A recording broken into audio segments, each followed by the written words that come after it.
One day, isang araw, kami ay namasyal. Naisipan namin pumunta sa isang bundok at mangunguha sana kami ng mga gulay. May kasama ako, dalawa. Ang dami na, ang haba na nilakbay namin.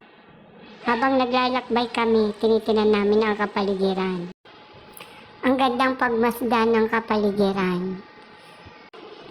Namamangha ako sa kapaligiran dahil malalaking puno at magandang dumaan kami sa kugunan at sa mga damuhan.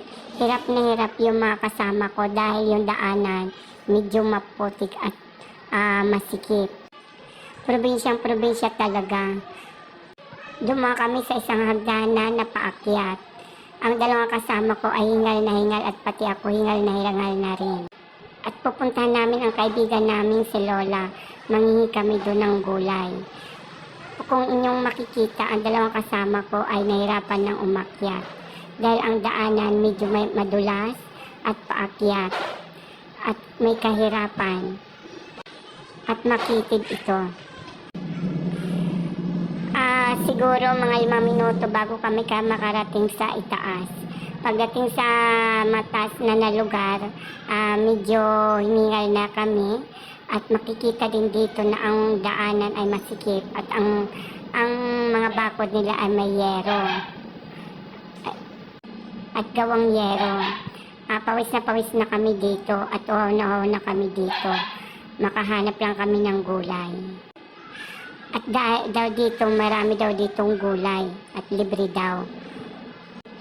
Makikita nyo dito parang probinsya talaga. Pero hindi naman ito gano'ng probinsya. Ito ay isang pating Manila din, pating din ito, city. Pero isang lugar na parang probinsya.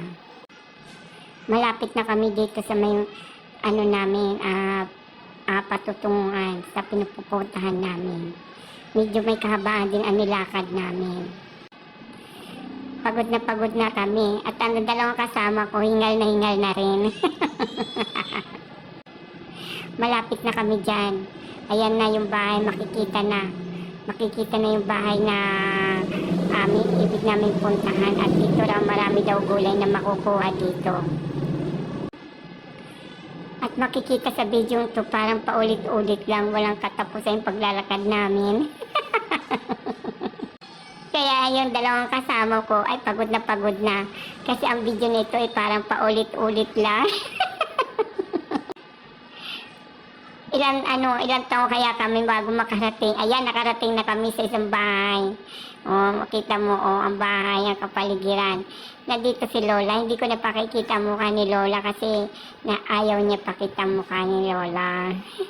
Ang kanyang bahay ay isang maliit lang at parang kubo-kubo lang.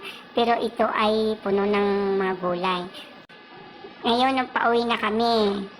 Pauwi na kami ngayon yan. Makikita dito ang mga bata nagtatakbuhan. At ang kapaligiran, ang sarap ang ganda pagmasdan ng tanawin. Para ako nasa isang probinsya lamang.